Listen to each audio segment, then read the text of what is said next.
오늘 우리 초등학생을 유괴해서 하려고 한 명재환 알죠?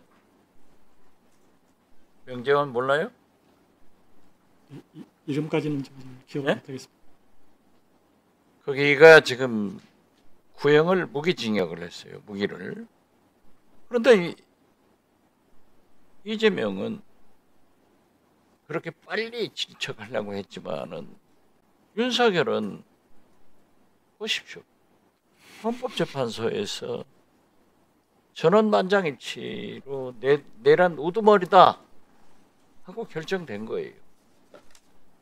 그렇기 때문에 누가 뭐라고 해도 이건 내란죄로 지금 현재 형사재판을 받고 있지만 내란죄는 법원장님 잘 아시다시피 사형이라 무기밖에 없죠. 네, 그렇게 알고 있습니다. 그런데 여기에 외환죄가 지금 현재 드러나고 있다고요. 북한으로 드론을 보내고 고발을 유도하려고 했어요. 그렇지만 다행히 북한에서 여기에 응전을 안 했기 때문에 전쟁은 안 냈단 말이에요. 이러한 것들이 나오고 있는데 지금 생각해 보세요. 국민의힘에서는 당대표가 내란 우두머리 면회 가서 성경, 기도 이런 헛소리를 하는가 하면은 사법부에서도 어쩐지 움직이는 것이 풀어주려고 하는 그런 것으로밖에 느낄 수가 없어요. 그러니까 우리 국민들은 윤석열과 김건희가 다시 돌아오는 것 아니냐 이런 의심을 하고 있는 거예요. 물론 재판에 대해서 구체적으로 법원장께서 개입할 수는 없다고 하지만 보고는 받을 것 아니에요. 보고를 받지 않습니다. 보고를 받지 않습니까? 예. 예. 자, 보십시오. 외환죄에 대해서 자기가 보석 신청하고는 법정에 나가서 난리를 치는데 외환죄도 처음에 나가더니 모르세요. 이걸 한없이 재판할 거예요? 지금 현재 나오고 있는 증거만 하더라도 넘치고 넘쳐요. 어떻게 생각하세요? 그렇죠. 외환죄가 지금 현재 되면은 평양으로 출장 보낼 거예요? 사실조회할 거예요? 이건 아니잖아요. 명명백백한 증거가 드러나면은 해야 되는 거예요. 어떻게 됐든 재판은 재판장이 할 수 있는 거지만은 사법부에서 좀 더 명확하게 얘기해 주세요. 고등원장들도 내란인지 아닌지 모르겠다. 형사재판 진행 중에 있다. 이런 얘기를 지금 듣고 있는 국민들의 심정은 어떻겠어요? 저도 그래서 많은 준비를 했지만은 구체적으로 제가 질문하지 않는 거예요. 아니, 조희대 대법원장이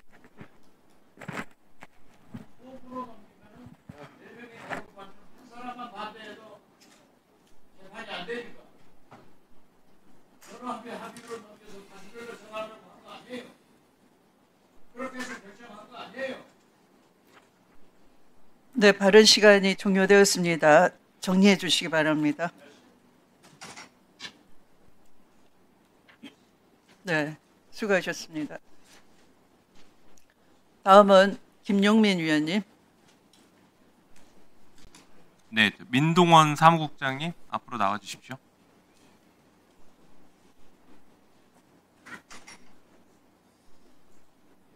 서울고등법원 사무국장이시죠? 예, 맞습니다. 네, 혹시 형사과장도 해보셨나요? 형사과장은 안 해봤습니다. 아, 그래요? 네. 민사과장은 하셨어요, 그러면? 좋습니다. 네네. 자, 아까 문제됐던 사건에서 이재명 당시 당대표의 사건이 고등법원에서 대법원으로 넘어가는데 하루밖에 안 걸렸어요. 예, 1심에서 2심 넘어올 때는 2주가 걸렸는데 예, 그렇습니다. 왜 이렇게 빨리 가는지 혹시 알고 계세요? 저희 법원 공무원들은 통상 재판 관련 예규에 따라서 업무를 처리하고 있습니다. 아니요, 법원 공무원 노조 그 사무처장 나오셔서 이렇게 빨리 간 적이 없다고 하셨습니다. 지금 이제 들어가시죠. 다른 질문할게요. 잘 모르시는 것 같으니까 다른 분한테 질문할게요. 이일남 집행관실 담당자님 나오십시오. 자, PPT 한번 보여주세요. 자, 아까 뭐 보여드렸던 것이긴 한데요. 자, 2025년 4월 11일 날 상고 이유서가 검찰이 낸 상고 이유서를 발송해서 당일날 송달됩니다. 집행관 촉탁해서 남부지방법원 집행관 촉탁으로 돼 있더라고요. 이거 기억하세요? 네. 이건 누가 보내라고 연락을 한 거예요? 저희가 인표로 촉탁서를 받았습니다. 네, 어디로부터? 당일날 오전에 어디로부터요? 그 의회 의원회관 이정현 그 당시에 네, 야당 대표 네. 그 의원회관실로 네. 송달하라는 그런 아니, 촉탁서를 누가 받았습니다. 보냈냐고요, 촉탁서를? 그 고등법원에서 왔습니다. 아니죠, 이건 대법원 사건인데요. 대법원에서 왔습니다. 자, 그러면 상고 이유서를 법원이 받아서 그날 당일날 보내라고 이렇게 촉탁한 적이 있었어요, 없었어요? 그건 이례적인 일이었고 네. 제가 2년 4개월 동안 근무하면서 그런 적은 없었습니다. 네, 됐습니다. 들어가십시오. 네. 중요한 얘기입니다. 자, 그리고 서울중앙지방법원장님 네. 수석재판연구관 하셨는데 점점 페이지 넘겨주시죠. 지금 이 페이지를 한번 보시죠. 봐봐요. 상고이유서가 발송된 게 4월 11일이고 상고이유서를 받은 날로부터 10일 이내에 답변서를 내도록 한 게 4월 21일쯤에 낸 것 같아요. 그렇죠? 네. 그런데 아까 말씀하신 것처럼 전원합의체 4월 22일 날 전합 심리를 잡으려면 한 열흘 전쯤에는 통보한다. 심리 일정을 잡는다라고 하면 4월 11일, 10일, 11일 이 무렵쯤에 전원합의체 일정을 잡은 것 같습니다. 다시 말해서 피고인의 답변서를 볼 필요도 없이 전원합의체 잡겠다라고 일사천리로 잡은 것 같아요. 아까 말씀하신 답변을 보면 그런 것 같습니다. 특별히 하실 말씀은 없으시죠? 예, 제가 네, 아는 사항이 아니라서 말씀드릴 것은 없습니다. 알겠습니다. 이 부분은 이 정도로 하고 정책 질의를 좀 하나 해보겠습니다. 보이스피싱 우리 인천법원장님 잠깐 나오시고요. 보이스피싱 사건이 피해가 굉장히 많이 늘어나고 있습니다. 보니까 작년에 피해 금액이 8,454억으로 역대 최대치고 올해도 상당히 많은 것 같습니다. 이 보이스피싱 같은 경우에는 사실은 이제 국민들의 그러니까 다수의 국민들이 피해를 보는 중차대한 범죄이잖아요. 그래서 예방이 제일 중요하긴 한데 사실 그에 못지않게 빠른 피해 구제도 중요한 것 같습니다. 그렇죠? 네. 그런데 보니까 이게 지금 보이스피싱 사건은 형사 합의부 사건이에요. 네. 예. 보니까 인천법원이 상당히 사건이 이제 적체되어 있는 것 같습니다. 인천법원 같은 경우에는 전체 합의부의 그 사건 중에서 한 42% 많을 때는 이 정도가 보이스피싱 사건을 합의부가 처리하고 있는 것 같습니다. 맞습니까? 네. 어떠세요? 업무 많이 과중하십니까? 네. 지금 2023년 11월에 소위 보이스피싱 범죄에 대한 처벌법이 개정이 되면서 종전에 그 단독이었던 그 인출책이나 전달책 등의 범죄에 대해서 법정형이 징역 1년 이상으로 늘어나는 바람에 합의부 소관이 되었습니다. 네. 그래서 합의부에서 다른 중요한 사건도 많음에도 불구하고 이런 단순하고도 전형적인 사건을 합의부에서 처리하고 있기 때문에 사건 부담이 굉장히 많이 늘어났습니다. 그렇죠. 서울중앙법원장님, 서울중앙 같은 경우에는 지금 보이스피싱 사건을 합의부로 못하고 형사 항소부로 지금 재판을 배당하고 있다라고 확인이 된 것 같습니다. 맞습니까? 항소부로 배당을 하는 것은 아니고요. 항소부가 항소부가 합의부를 겸하고 있습니다. 그래서 그 합의부에 배당을 하고 있습니다. 네네. 그 합의부에게 현재 배당하고 있다라는 말씀이신 예, 거죠? 맞습니다. 예, 그만큼 사건 적체가 많아서 서울중앙도 그렇게 하고 있다는 얘기입니까? 지금 기존 형사 합의부가 이제 특검 사건도 있고 해서 업무 네, 부담이 그렇죠. 좀 예, 알겠습니다. 자, 그러면 지금 법원에서는 이 보이스피싱 사건을 예전처럼 다시 단독 관할로 바꾸면 신속하게 사건 처리가 될 것 같다라는 입장인 것 같은데요. 저도 기본적으로는 동의하지만 한편으로 국민 입장에서는 중요한 사건이라서 또 합의부에서 처리해야 되는 것 아니냐라는 걱정도 하실 것 같습니다. 여기에 대해서 우리 인천법원장님 입장을 한번 견해를 말씀 주십시오. 네, 그런 우려가 있는 것도 사실이긴 합니다만 전통적으로 이런 사건은 굉장히 아까도 말씀드렸지만 사실관계 자체가 굉장히 단순하고 정형적인 사건이어서 굳이 합의부에서 재판할 필요성은 없다고 생각이 됩니다.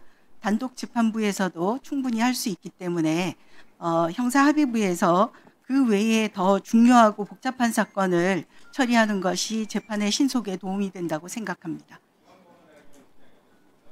예, 동일한 생각을 하고 있습니다. 네, 수고하셨습니다. 마지막으로 위원장이 제가 위원으로서 질의를 하고자 합니다. 이재승 공수처 차장님 발언대로 나와 주십시오.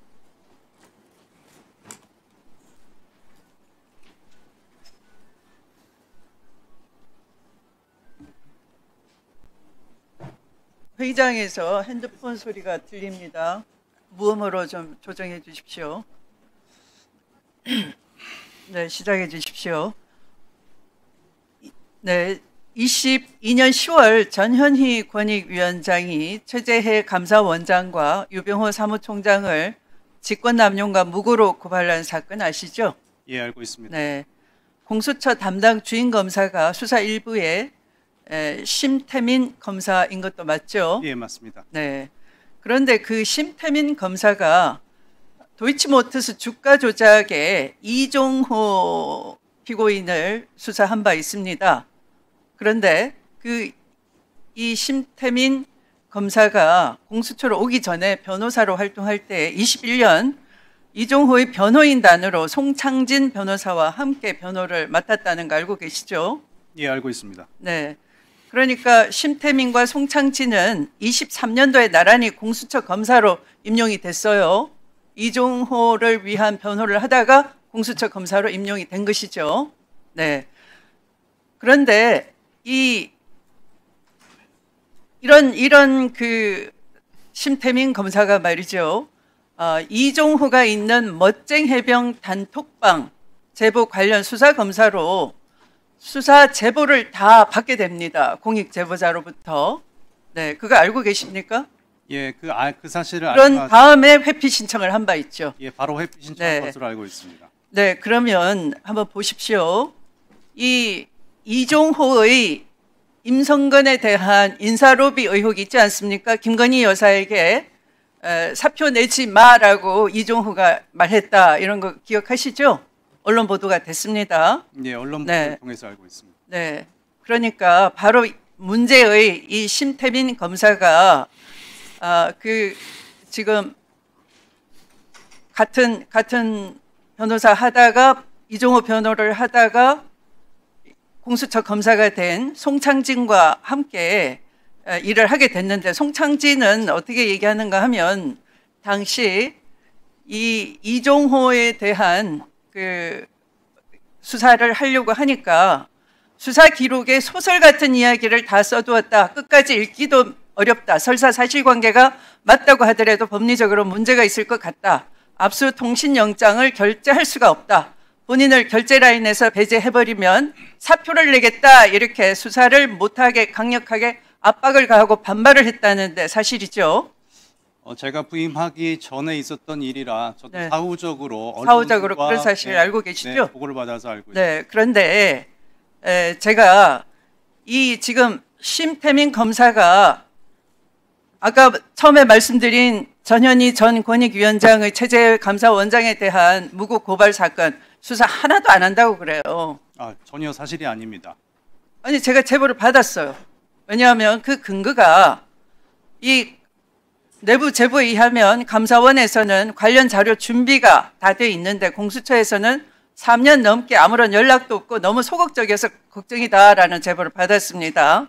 그리고 이 공수처의 부실한 자료를 검찰로 이첩해서 사건을 그냥 마무리하려고 한다. 이런 우려가 제기되고 있습니다. 어떻게 생각하세요? 전혀 위원장님께서 제기하시는 우려는 사실이 아니라고, 저희는 열심히 수사를 현재 진행 중이라고 말씀드립니다.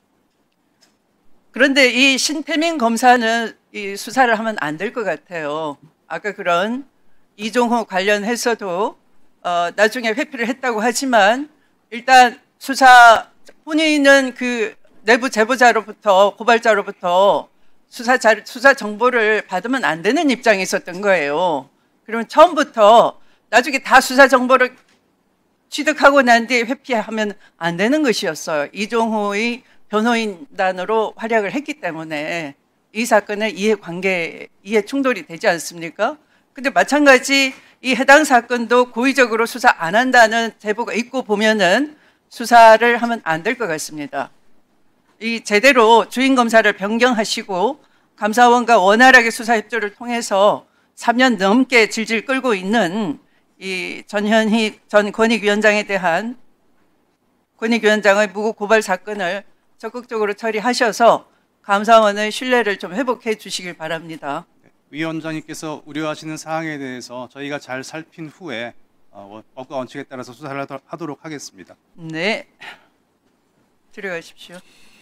자, 이상으로 보충 질의도 다 마쳤습니다. 그러면 제 보충 질의를 이어가도록 할 텐데요. 그러면 잠시 감사 중지를 선포하겠습니다. 오늘 양해해 주시기 바랍니다. 별도의 저녁 식사를 위한 중지 없이 재보충 질의를 이어가도록 할 테니까요. 좀 화장실 가시고 조금 그 임시적으로 간식을 좀 드시는 것이 좀 좋을 듯 합니다. 자, 감사 중지를 선포합니다.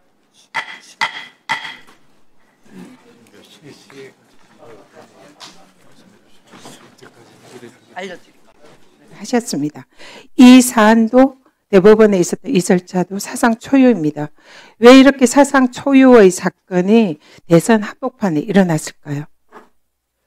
그래서 이 부분에 관해서 지금 사상 초유의 대선 한복판에 민주당의 유력 대선 후보의 자격 박탈을 시도하려고 했던 그 판결이 매우 이례적으로 일어난 이 문제 때문에 온 국민들이 분노하고 있는 겁니다. 대법원이 사실상 대선 후보를 교체하려고 했던 사상 초유의 대선 개입이다. 이렇게 국민들이 생각을 하고 있는 겁니다. 이 부분에 대해서 어떻게 생각하십니까? 국민들이 그런 우려를 갖는 점에 대해서는 뭐 송구스럽게 생각하고 있습니다. 다만 방금 전에 말씀드렸듯이 어떤 경위로 저렇게 진행이 된 것인지에 대해서는 저로서는 알 수가 없었던 법원장님께서 거기에 대한 경위나 그 내용에 대해서 모르시는 게 당연하지만 객관적인 사안이 지금은 대법원이 그리고 고등법원이 정말로 국민들이 이해할 수 없는 최단기간에 그것도 법을 어겨가면서 절차를 위반하면서 이런 판결을 했다. 그 문제 때문입니다. 다음 PPT 보시죠. 국민들 대다수가 지금 현재 전담재판부 설치를 과반수 이상이 찬성을 하고 있습니다. 이러한 내용은 그동안 조희대 사법부가 해왔던 그 여러 가지 일련의 사태에 대해서 국민들의 불신과 우려가 매우 크다는 것을 방증을 합니다. 사실상 그 내란의 밤 기억을 하시죠. 그때 당시에 헌법기관을 침탈한 것은 기존 대법원 판례에 의해서도 비상계엄이라 하더라도 헌정질서 파괴다, 내란이다 이렇게 판례를 한 내용이 다수 있습니다. 당시에 지금 헌정질서 파괴를 한 이 비상계엄에 대해서 당시에 법원은 공식적 입장을 내지는 않았습니다. 근데 사실상 우리 대법원은 헌법질서와 법치주의를 수호할 최후의 보루임을 자처하고 있습니다. 사법부의 이 헌법상의 책임, 그것이 내란 종식의 사법부도 그 책임의 한 축임을 인정하십니까?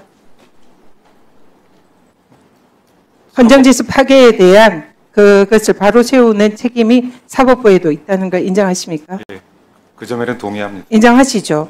네, 그래서 사실상 지금 내란 종식에 있어서는 사법부가 주요한 책임자, 당사자입니다. 그리고 법치주의와 헌정질서를 바로 세울 책임, 최후의 보루는 사법부에 있습니다. 그런데 지금 사법부가 그 책임을 다하지 않고 있다는 겁니다.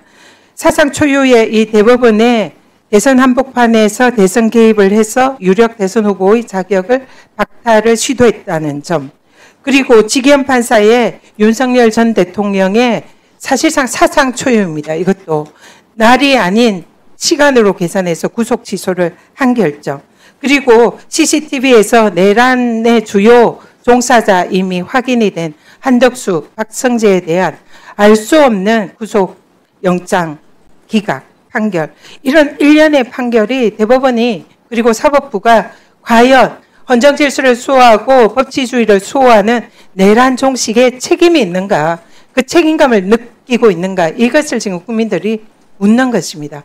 그래서 지금 사법 불신이 있고 사법 개혁을 해야 된다, 전담재판부가 필요하다, 이런 국민적인 요구가 있는 것입니다. 어떻게 생각하세요?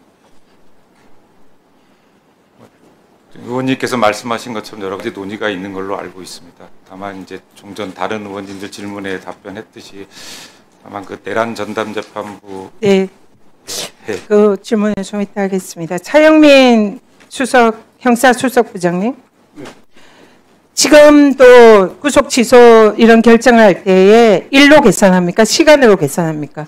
그럼 재판부에서 개별적으로 판단하는 것으로 알고 통상 어떻게 합니까? 평균적으로?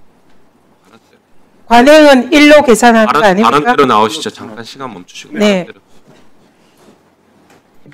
네, 형사수석부장입니다. 네, 관행적으로는 일로 계산하는 것이 법원의 그동안 관행이죠. 알고 있습니다. 지금 우리 재판 수석 부장님은 어떻게 계산합니까? 저는 사실 그 구속 기간을 계산할 일이 사실은 많지가 않습니다. 왜냐하면 보통 구속 기간 연장 결정을 통상은 재판부에서 판단을 하지만 시간으로 그 날로 하고 있는 거 아닌가 그렇게 생각을 하고 있습니다. 날로 하죠.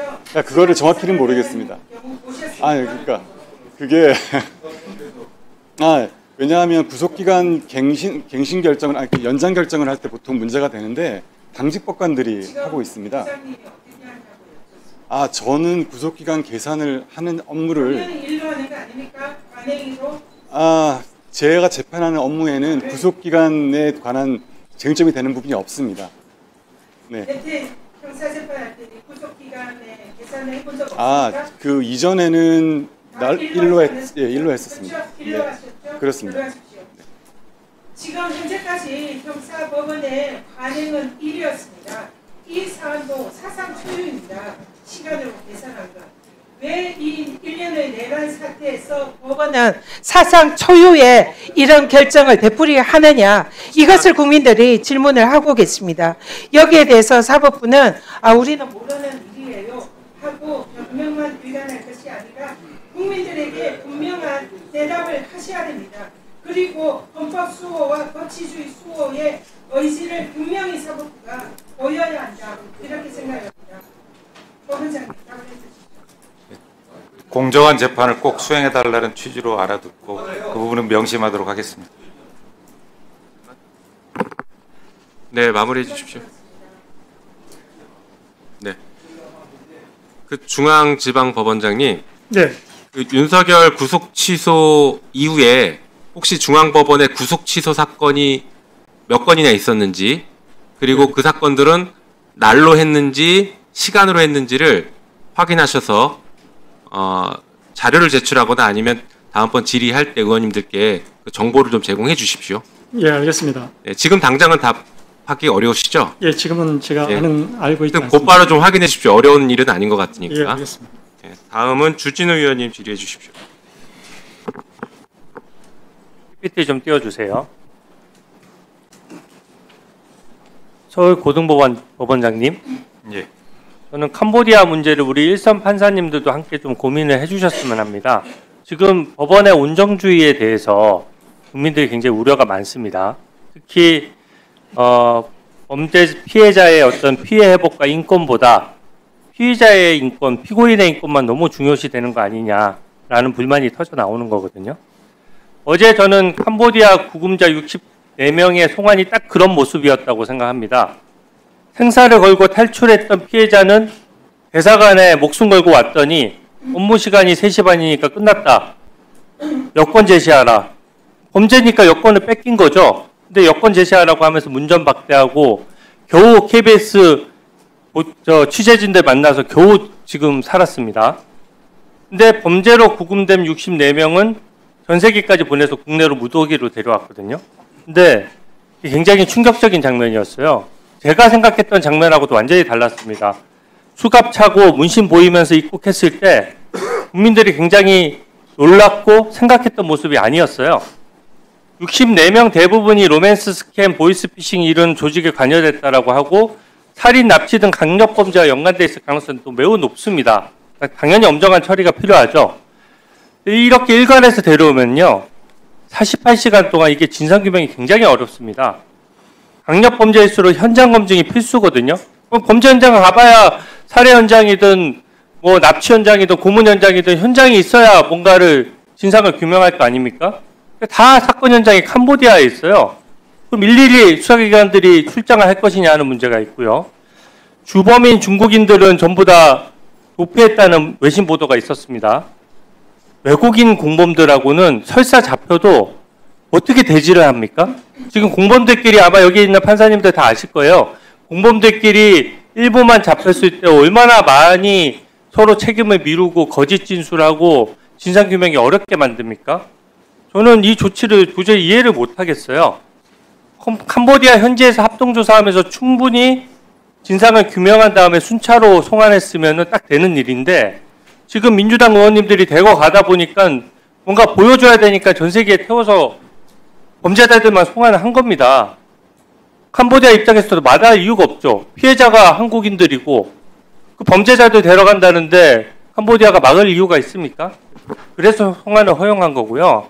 저는 현지에서 합동조사를 하면서 진짜 주범을 잡아야 이 피해자를 구출할 수 있다고 생각하거든요. 재판 많이 하셨을 텐데 살인죄 같은 중대범죄 같은 경우에 재판부에서도 살해 현장 반드시 검증하죠? 안 그렇습니까? 검증하는 경우가 있는 것으로 알고 있습니다. 네. 그리고 공범 진술이 엇갈리면 충분히 확인해야 실체적 진실을 밝힐 수 있는 거 아닙니까? 재판 원칙 아닙니까? 그렇죠? 네, 그렇다고 생각합니다. 네. 이게 지금 이미 이걸 놓치고 데려온 상황에서 아마 수사 기록이 엉망일 겁니다. 하지만 이게 지금 저는 일선 판사님들께서 개별 판단은 존중하지만 이거는 국제 조직 범죄이기 때문에 구속영장 발부에 있어서 좀 더 기존 기준보다는 더 세게 발부를 해야 된다고 생각하거든요. 왜냐하면 이게 48시간 내에 한계 때문에 엉망일 거예요. 기존 기준대로 하려면 영장이 기각되는 사례가 많을 텐데 어차피 캄보디아에 구금돼 있던 상태에서 사실은 그 본인들도 송환을 거부하던 상태에서 데려온 것이거든요.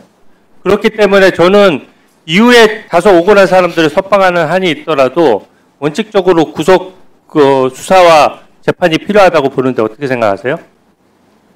아마도 뭐 사건의 중대성 등 여러 가지 구속 사유에 관해서 종합적으로 판단해서 적절하게 담당 판사가 판단하지 않을까 그렇게 생각합니다. 네, 정부가 사고 쳐도 법원이 국민을 지켜줘야 됩니다.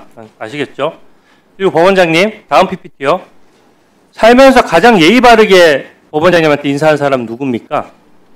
아마 재판 피고인일 겁니다. 저도 마찬가지거든요. 저도 검사했을 때 저한테 가장 90도로 인사한 사람이 범죄로 수사받는 사람들이에요. 거기에 속으면 안 됩니다. 내 눈앞에서 내가 재판받을 때는 고개 숙이고 하지만 실제로 범죄 현장에 가면 되게 극악스러워지는 거거든요.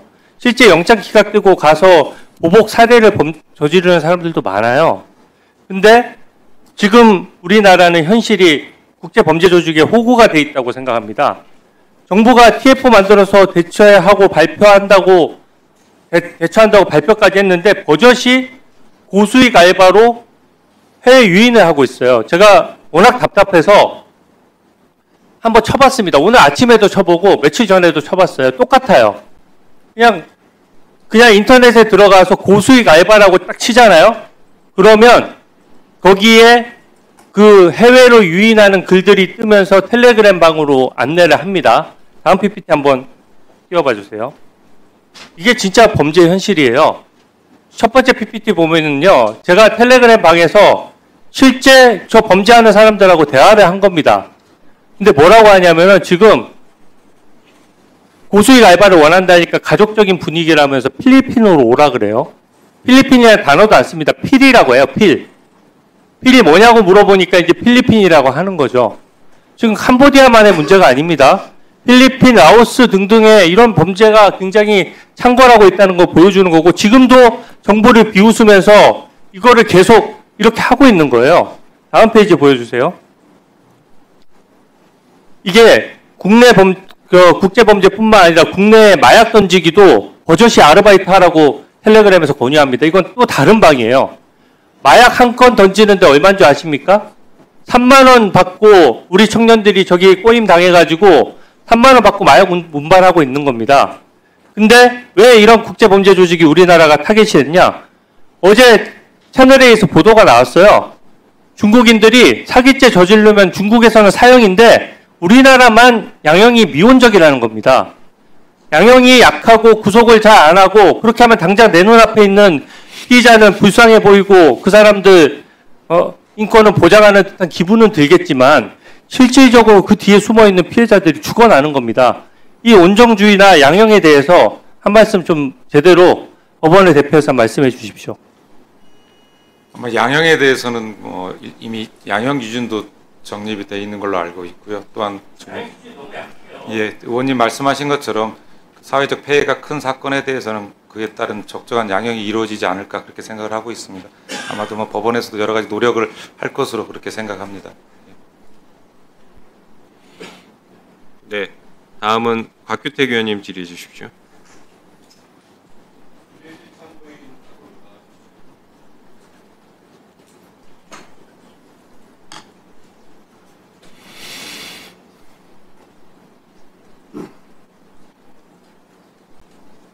네. 지금 참고인은 2020년 북한에 의한 그 서해 공무원 사살 사건, 그리고 문재인 전 정부에 의해서 피해자임에도 월북몰이 당했던 그 피해자의 친형이시죠. 네. 이 사건이 2년 동안 묻혀 있다가 2022년 정권이 교체된 다음에서야 당시 문재인 정부에서 이 월북몰이했던 정부 관계자들이 직권 남용 등으로 기소가 돼가지고 아직까지 재판을 받고 있죠. 네, 아직 비공개 재판 중. 예. 지금 증인은 그 머리에 저 수술하신 것 때문에 모자를 쓰고 계시죠? 아닙니다. 이게 서해 피격 사건 때문에 당뇨가 상당히 심하고 지금 이가 한 21개가 빠져 있습니다. 알겠습니다. 그 참고인께서 쓰신 이 서해 일기. 네. 예, 저도 책을 보고 참 정말 슬픈 생각이 들었습니다만은 내용 중에서 제일 뒷표지에 그런 부분이 있습니다. 더불어민주당 의원 6명이 월북을 인정하라라는 말을 하기 위해 안산까지 내려와 그것도 2시간이나 기다렸다. 내가 호남 출신이라 자신들의 말을 쉽게 들어줄 것이라 생각했던 것 같다. 오죽 다급했으면 여기까지 쫓아내려와 긴 시간 기다리고 있었을까. 월북을 인정하면 보상해드리겠습니다. 그 얘기를 듣는 순간 온몸에 소름이 끼쳤다. 그들은 이후에도 몇 차례 더 찾아왔다. 이런 말이 있어요. 이 사실대로 쓰신 거죠? 네, 와서 호남이니까 같은 편 아니냐. 월북 인정해라. 그렇게 얘기했습니다. 예, 저는 이런 식으로 우리 공무원이 북한에서 사살된 사건, 이런 사건을 은폐하려고 했던 이런 사안이 당시에 신속하게 처벌되고 재판받았다면 최근에 있었던 황당한 사건들, 미국에서 300명 넘게 구금당한 조지아 사태, 캄보디아에서 억울한 대학생이 범죄 집단한테 무참히 살해된 사건, 이런 사건들이 생기지 않았을 것이라고 저는 생각을 합니다. 지금 참고인께서는 금년 9월에 지난달에 소통관에서 이번만큼은 민주당도 국정감사에 증인 채택해 주시기를 요청드린다. 그렇게 말씀하셨고 지금 5년 만에 처음으로 국회에서 참고인으로 진술하시는 거죠? 네, 맞습니다. 예. 최근 그 참고인께서 말씀하신 내용을 보니까 우리 가족이 알고 싶은 건 동생이 죽기까지 나라가 해야 할 일을 했는지 그것 단 하나다. 이렇게 말씀하신 적이 있어요. 네, 맞습니다. 국가의 존재 이유입니다. 그렇죠. 그런데 지금 그 사건을 은폐하려고 했던 관련자들, 그 사람들에 대한 재판은 지금 2년째 계속되고 있는데 그 재판이 지금 비공개로 진행되고 있죠. 네, 66번째 되고 있습니다. 그러면은 그 피해 공무원의 유족이신 참고인도 그 재판에 못 들어가고 계시는가요? 네, 막았습니다. 그 내용이 저는 정말 있을 수 없는 것이라고 생각을 합니다. 중앙지방법원장님. 네. 저도 변호사를 해서 증인 참고인 중에서 그런 국가 기밀과 관련된 진술을 해야 되거나 그런 서증을 검증하고 할 때는 그 순간만 그 군사 기밀, 국가 기밀 같은 것을 보호하기 위한 조치를 하고 재판을 진행하면 됩니다. 그렇게 다 하고 있어요. 근데 유독 이 사건은 2년째 지금 모든 심리를 비공개로 해가지고 이 억울한 피해자 유족조차도 도대체 내 동생이 왜 그런 일을 당했는지를 알지를 못한 채 재판이 진행되고 있다는 거 아닙니까? 이런 것은 시정하셔야 되는 것 아닙니까? 제가 그 재판 공개 여부나 진행 과정에 대해서 좀 잘 알고 있지 못해서 뭐 구체적인 답변을 드리기는 어려운데요. 재판부에서 형사소송법 등의 법률 규정에 따라서 절차를 진행하고 있지 않을까 이렇게 생각을 하고 있습니다. 그 피고인 중에 지금 이 자리에 있는 국회의원도 있단 말이에요. 예? 그 국회의원이 공소 취소하라. 내 사건 억울하다. 그런 사적 이해 충돌 행위를 버젓이 하고 있는 겁니다. 참고인께서, 증인께서 국가에 대해서 알고 싶어하는 그 단 하나, 네. 그것을 좀 심정을 말씀해 주시죠. 지금 이 자료는 2023년 12월 달에 감사원에서 14장짜리 감사보고서거든요. 근데 이 감사보고서가 나온 직후에 재판이 있었습니다. 제가 재판장